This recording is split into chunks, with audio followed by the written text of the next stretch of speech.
Welcome back everybody. So I'm Gibid and this is a art journal flip through which was originally part 3 of a flip through of an order for the same lady, so I may as well have done this as a part 1. I don't really know what I'm doing, as you should know by now. So this is going to the same lady that I've just made a video of this book here, and I just wanted to show you that I've cut the size down a little bit. The pages are not very different in size. I've just trimmed about an inch off the top of an A4 folio, and just a couple of centimetres off the side as well. But what I've done is, with this one, the cover is very, very snug on the pages, and kind of almost fits exactly there, so it does seem a lot smaller, as you can see. It's not actually an art journal, but more like a journal that has the theme of art, if that makes more sense. And I really love how this has turned out. This was a special request, so it was a custom order. The lady gave me a couple of painters that she really admired, and I've used some of their paintings and artworks and added a few others also.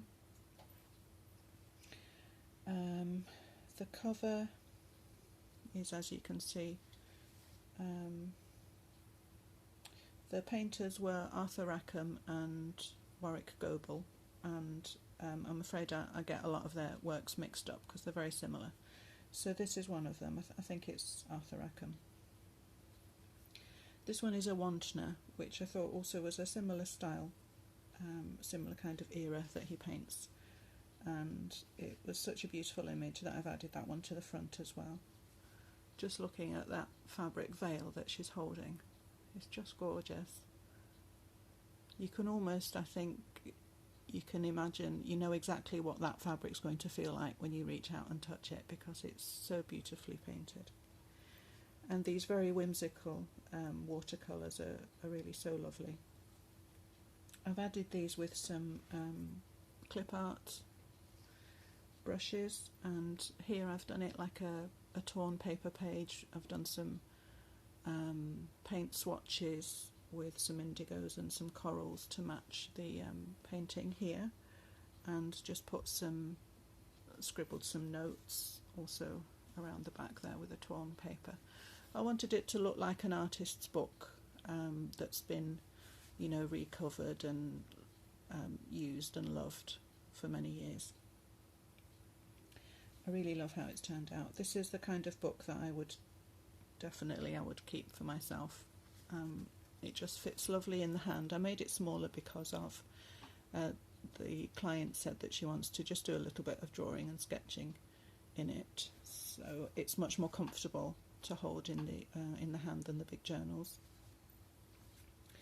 And I've added a lot more pages, but not as much space between the signatures, because I wanted this nice tight fit. So I've added the cotton lace, I've added some trim here to the front and the back, top and the bottom, and I just really like the way it fits. She wanted a kind of field notes type, like what do they call it, utilitarian, is that the word? Is what I kind of had in my head while I was making it. So that's that. That's the cover. And inside I went for end papers, which I don't normally do, but I love how this has turned out. This gorgeous tile pattern from Tim Holtz goes right across. There's a little stamp here. There's a quote by Degas: "Art is not what you see, but what you make others see." So that's that. That's the back of the Tim Holtz. And this page I have scrumbled, if scrumble is a word, but scrumble is the word that goes through my head when I'm doing this. I don't think it's real. just to kind of go with the worn effect here on this side. So I've left that blank like a kind of, you know, like books normally are when you buy a book. And for this one, it's a lot more grungy, and so I'm hoping that that's okay. I've dyed the papers quite a lot darker than I normally would, and because the weather is warming up here very, very, very slowly in Britain, I've been able to ink some papers out in the garden, which I don't normally get the opportunity to do. It's too wet here. So what I did was just tea dye a lot of papers and layer them, so you can see lots of layering lines, and kind of threw some inks over, and it's come out with some really nice effects. And I've left a lot of these blanks so that you can use them for sketch backgrounds. You know, it adds kind of interest to our art pages. This one is just a normal tea dye, just with some ink blots, and I've done 7 signatures in this book, which is more than I normally would. But so for each signature I've added one of these inked pages. This is one that was requested, The Lady and the Lion, so that's made into a pocket. I've stamped some writing lines and stencils here. Lots of quotes and little graphics just that add interest to the page without overpowering it, I think. Just gives you a little bit of inspiration and somewhere to start sometimes, rather than, you know, staring at a blank page when you want to draw something. I find that really difficult, and I think if you just have something just to trigger your imagination or just spark something off, that's always good. One of my favourite parts about this book, I just had a little idea, I'm sure people must have done this before, I don't know if I've dreamt it or seen it somewhere, is just to add a little bit of silk trim in this instance down the edge of that envelope, and I thought it looked really nice. This was the first one that I tried. I put cotton lace that time, and at the top of the envelope I've just trimmed it so that it comes down in a V and just sits nicely. I thought it looked really pretty. I haven't done any brads, just to keep this nice and kind of tight, and you know, not to make it too bulky. And I think with most of the signatures I've done this idea of the centre pocket and the coordinating library like that.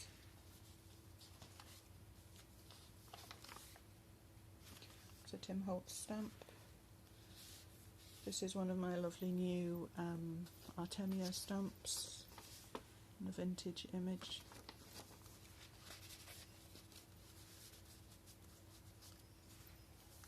Some of this pretty stitching again up here. More inks. So you can see here where the papers have been lying on top of each other.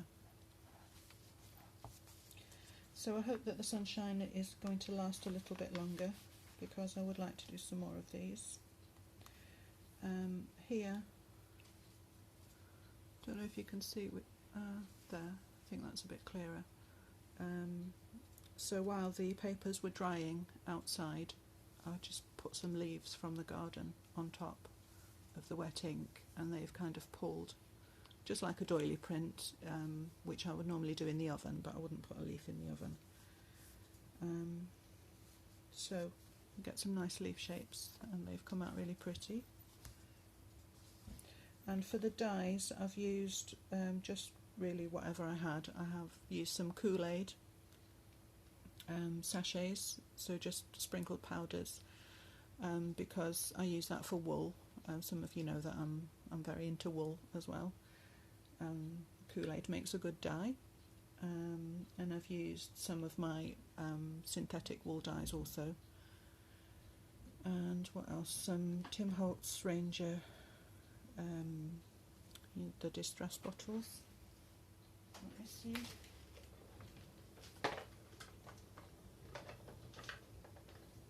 Sorry, you know those ones. So a few of those, a mixture of things. Also some food colouring I think went in there. There's a little collage with some ledger paper that's been stamped and some stencils. Just general stuff. I think shall I zoom out? No, I'm going to leave it. Okay. So stitching on a lot of the pages. And I found a little vintage book of paintings by various artists who had disabilities, and they all had something wrong with their hands, and so they painted either with the mouth or holding the brush with the feet. And there are some really beautiful images. I've wanted to use this one because she loves bluebells, and this is the Bluebell Woods. On the back of this one I've blacked this out just with some distress ink and put this pocket, but further on you'll see some more pages from those books that are actually quite interesting to look at. And this was the paperback that I was talking about before. I think it's called The Promise. I've forgotten to look it up again. These are some of those lovely countryside stamps again. Another quote. There's another one of these Cavallini postcards. Oh, and right. So this is the other page. This is the artist who painted the Bluebell Woods, and I haven't blacked this out yet. I thought I would leave this because it's so funny. The caption says, "And like all Englishmen, he enjoys a cup of tea gracefully served by his mother." And just his mother's face just cracks me up. She looks decidedly ungraceful. She's wondering what all these people are doing in her house. I think one of them's asked to use the bathroom and she's wondering if she's remembered to lock the basement. She looks ready to murder somebody. But I thought it was nice to have the picture of the artist at least. And so I've covered that up. You can make, put a pocket there or something because you don't need that there forever. And then on the back is another one of his lovely paintings. So some more of these line illustrations. This is the most gorgeous stamp, a ledger stamp. How cool is that? The dragonfly is separate. But the ledger stamp I got from an Etsy shop called Maki, M-A-K-I, I think. If that's wrong, I will link the correct below, but they have some really gorgeous stamps. And on the subject of spelling mistakes, I think on the previous video I said Shayna Lawrence, which I don't know where I've got that name from. So I beg your pardon, it's Shayna Lazarus, who has the beautiful garden book. Sorry about that, Shayna. But yes, my memory is terrible. So some more of these lovely leaf transfers that come out very nice. This side I've done some stenciling all over with this lovely tree stencil and stamped some lines for a bit of writing space. This is Arthur Rackham's Midsummer Night's Dream, which is really beautiful. The detail in these watercolours are just stunning. I think that this is the scene with the little Indian boy, the changeling child, which is the reason that the fairy king and the fairy queen are fighting. That's one of my favourite Shakespeare's, I think. So Red Fox, because she likes foxes. This is just a little snip from a wildlife book, and here I've used this old advertisement that I had in a magazine because it has a little artist advertisement there. Some tracing paper, some paper clips, I think that one was done in the oven. And oh yes, since watching Shayna's beautiful garden journal video, I've had my eye on this paper pack for such a long time, but I have resisted because really I didn't need it for any upcoming projects. You know how we need things. But after the video I really couldn't resist any longer, so I did buy the paper pack, and it's beautiful because it's quite an expensive one.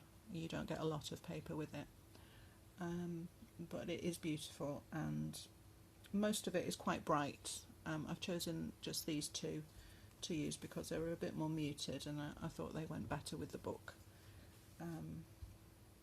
So the rest of it I am looking forward to using in other things. So again, this is some of Shayna's lovely ideas with the leaf trim, which I've inked in different greens and browns. I've used some muslin. I've cut out this fabric with the leaf designs on it. There's a little bit of cotton tape, there's some stitches, a little writing space, a little bee stamp. Here's another leaf pocket with some cut up doily, a little journaling card, some bits and pieces, and these gorgeous cards also are from Sigitascoffeestains. She started doing some digital packs which are really, really pretty. I love the colours of these. And I wanted to use this because it has quite a lot of the elements that this client likes, peonies and roses and dragonflies, and also there's some mushrooms further on. So that came out very well. Oh yes, this is another one, so butterflies as well, that's on this one. So this is Sigitas as well. A really beautiful kit. Love those colours. Oh, I forgot to mention, this is one of the things that I like, that she has parts of the picture. Let me just try coming off the frame, so you can fussy cut around little daisies. Looks really pretty, I think. Okay, where were we? Okay, so another specimen flower here pressed in this envelope tuck space with different coloured stitching. Some kind of Chinese ephemera. What I love about these vintage Chinese books is the layout of the writing, even when there is no picture on the page. The way they compose the writing across the page is just gorgeous. You know, everything is given thought, everything is placed in a place for a reason. They have some really beautiful ideas. This was just a little vintage postcard that I found of a watercolour. I've tried to include different styles of art for the inspiration aspect. She said that she wanted an inspiration book. So, you know, there's a little bit of folk art, some vintage images, watercolours, oils, different things, and illustrators also. This is another Midsummer Night's Dream painting, and I've added to that the opening fairy scene. Some more inks and stenciling on that side, which I thought, you know, quite a nice background for a drawing. And this side there's just a little cutting of the lily pond. I think that we take these paintings for granted because we see them so often, you know, they're on cereal boxes and tissue packets and all sorts. We see them all the time, but when you actually stop and have a look at one of these closely, they are the most incredible things. The way that he expresses light is, you know, it's amazing. That painting, it looks 3D because I don't know how he does it. I put it with, just by accident, I put it with one of the inked pages that had these ink blots that I thought, it kind of looks like a Monet, right? If you squint your eyes, you can barely tell the difference. Look. Gibbed, Monet, Gibbed, Monet. See? I think it works. So I've put this, I showed you on the last video, some of these little acetate things with the tree seeds. And a little label there. And this was one of the other artists from the book where he paints with his mouth. And so lovely painting there. I've covered this one because you don't really want that in your art book, but it's actually quite interesting just to see the artist. And he seemed quite an amazing person, this one. He played billiards, he plays bowls, he dances, and I think there's more on the other side of the page when we come to it. So some tracing paper lines get in frame. This is Sigita's pack again. It's just so pretty. I love these mushrooms. And I've used this, of course, because the lady loves this spotty mushroom. This is another of the stamps from Mackie. Really beautiful. They have a lot of these botanical illustrations, look like encyclopedia illustrations, with insects and things like that. This little section I've done so that you can see the 3 layers there where they're all shut. First one is this lovely pressed flower of a primrose, and then that one opens for some extra note papers for writing. There's a quote from Einstein, and I've used this lovely printed craft paper. On this side that opens for a pocket and more Herb Robert stamp. Excuse me. So this one I've used because it's folk art and it's a bit different, but I really like these trees. Are very inspirational to draw from and to draw ideas from. I've put the little fox and machine embroidered him onto there because his colour matched so well, and she loves foxes. So that's a little tip in. This is my favourite Arthur Rackham.